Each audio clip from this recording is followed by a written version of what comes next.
Decía José Antonio Griñán, que fuera presidente de la Junta de Andalucía y presidente también del Partido Socialista Obrero Español, del PSOE, que si el Tribunal Supremo ratificaba su condena, se había acabado la vida para él. Bueno, pues el Tribunal Supremo hace unas horas acaba de ratificar aquella condena de prisión que decretó para él y para otros exaltos cargos de la Junta de Andalucía el Tribunal Superior de Justicia de Andalucía. Eran declaraciones que hacía Griñán el pasado mes de marzo en una entrevista radiofónica al compañero Carlos Alsina en Onda Cero, y en las cuales también Griñán, fíjense si lo tenía claro el figura,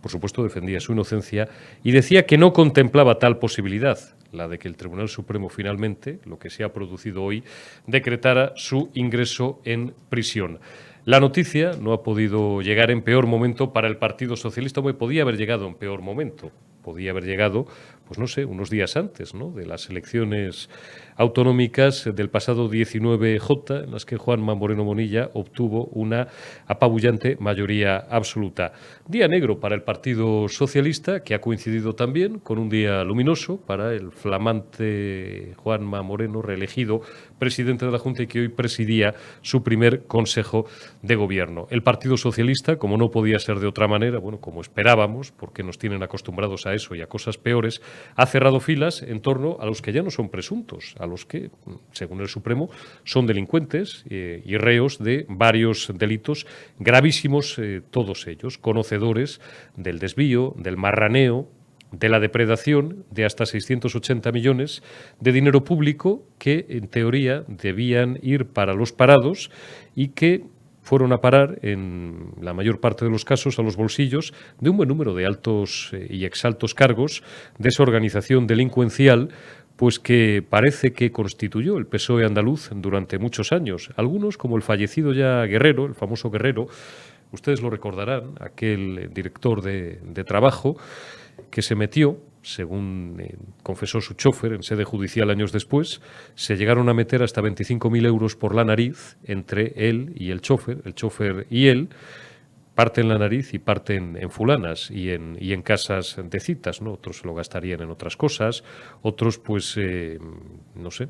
primero mataban la vaca y luego la asaban, ¿se acuerdan? A lo mejor los más jóvenes ya no saben ni de lo que estoy hablando, porque claro, todo esto llega más de una década después. Repetimos siempre que la justicia, diferida en tantos años, pues no es justicia, no es que sea menos justicia, no es justicia, pero bueno, bien está porque al final el que la hace la paga. Esta mañana el Gobierno cerraba filas, no solamente el Partido Socialista, la nueva portavoz, que sigue siendo ministra de Educación, Pilar, dale alegría al relato Macarena Alegría, Pilar Alegría,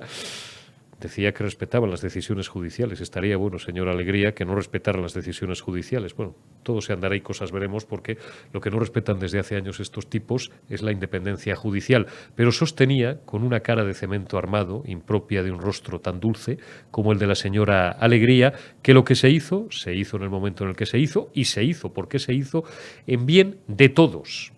en pro del bien común.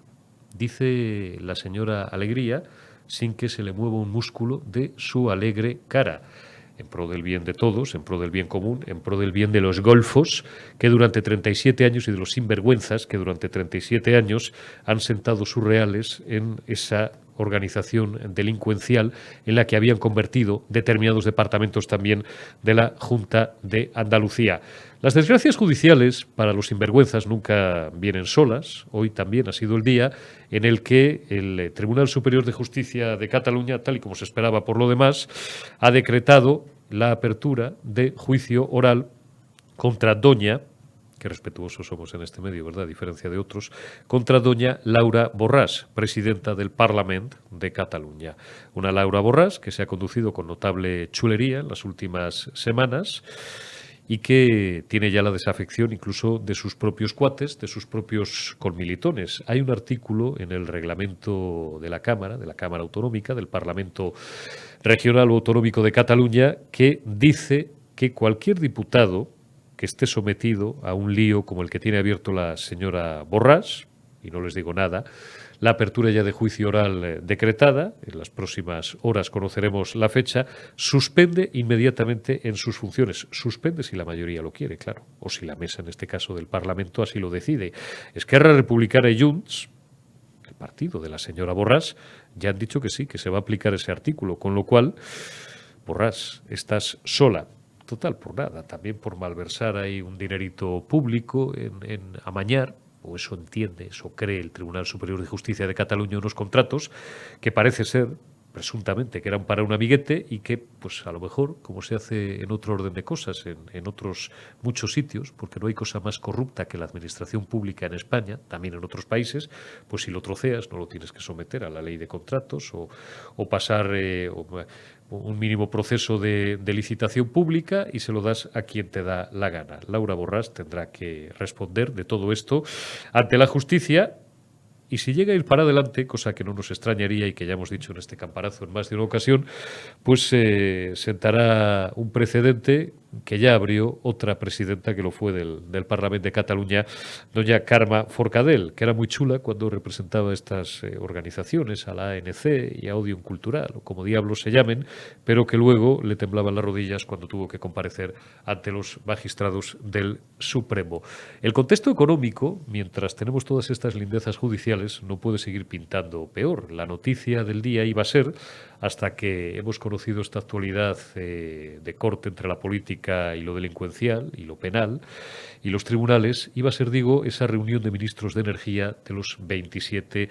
países de la zona euro. Sobre la mesa, un recorte de hasta un 15% en el consumo de gas para el próximo otoño-invierno. Claro, la fuerza ahorcan porque Putin sigue cerrando el grifo. A los alemanes les había quitado el 60% del suministro que les zumbaba a través de los correspondientes oleoductos y del 40% que les quedaba ahora les ha suprimido la mitad.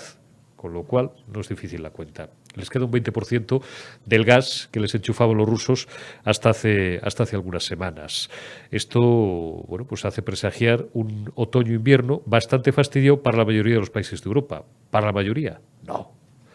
Para la excepción ibérica, en terminología social comunista, no. Porque este país nuestro, que es tan solidario y tan guay para casi tantas cosas, pues en cuanto olió su gobierno la posibilidad de que nos recortaran el gas, inmediatamente se alzó furioso, levantó la voz y dijo que a la excepción ibérica, o a España, por ellos Portugal les da igual España, no les va a dar igual Portugal, no se la tocaba ni un pelo. Esto fue lo que dijo Teresa Rivera. Teresa Rivera dijo que no nos iban a recortar nada, ni un ápice. Lo dijo hace 5 o 6 días. Bueno, como estos tíos están acostumbrados a mentir, a decir hoy una cosa, mañana la contraria, pues ya en las últimas horas se ha tenido que comer sus palabras y aceptar que vamos a vernos sometidos a unas ciertas restricciones, eso sí, más flexibles, pero ya saben ustedes que esto de Bruselas y de Estrasburgo, básicamente de Bruselas, lo que sirve básicamente es para cobrar, para vivir del cuento y para aplicar muy pocas soluciones ejecutivas a los problemas reales de los ciudadanos europeos, como no sea el ponernos cada vez más trabas administrativas y más trabas burocráticas. Se han aprobado, efectivamente, unos porcentajes de ahorro al gas, pero flexibles y que son, cágate lorito, voluntarios, como las directivas comunitarias. Ya saben ustedes todas las veces en las que, por ejemplo, aplicamos este asunto cuando hay etarras de por medio, ¿no? Esto es voluntario. Sugerimos a la justicia española que haga no sé qué, pero luego que haga lo que les dé la gana, ¿no? Y nuestro buen amigo Enrique Calvet nos lo cuenta y nos lo explica. Bueno, pues estas restricciones también o estas, en fin, mermas en el consumo de gas van a ser voluntarias. Bueno, lo cierto es que, quieran o no, los socialcomunistas, quieran o no la señora Teresa Rivera, que lleva 4 años sin enterarse ni del nodo, ni del tráiler de la película de qué va esto de la energía, se lo tiene que explicar, a ver cuándo se sienta a hablar, se lo vuelvo a repetir por 3ª o 4ª vez, con Sánchez Galán y con algún otro, que le cuenten un poco de qué va esta vaina, pues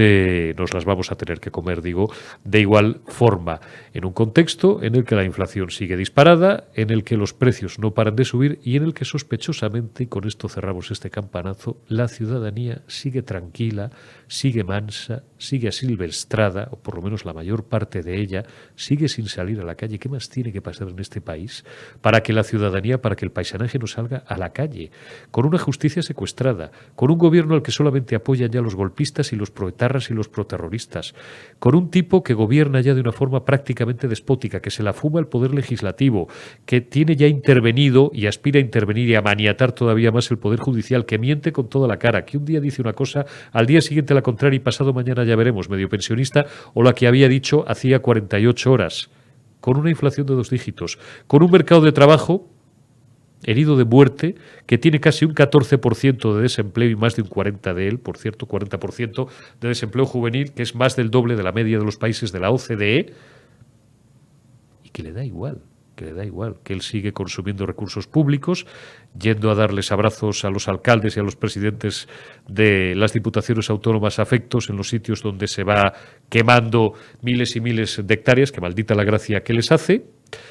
y poco más, que no puede salir a la calle porque le chillan, pero le chillan un poquito, le da igual, luego se vuelve al Falcon o al Super Puma, de ahí a la Moncloa y a ver una serie con Begoña o a firmar papeles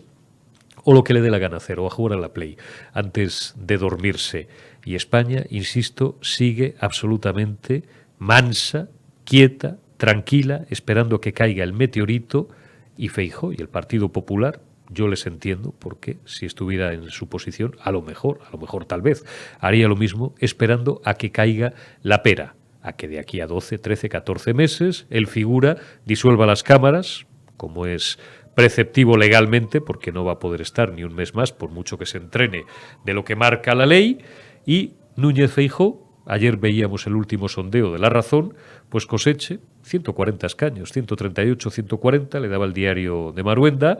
mientras que al PSOE le daba una pérdida entre 25 y 27, 90 y tantos. Hundidas Podemos también se piña y pierde 12 o 13, se quedarían en 25.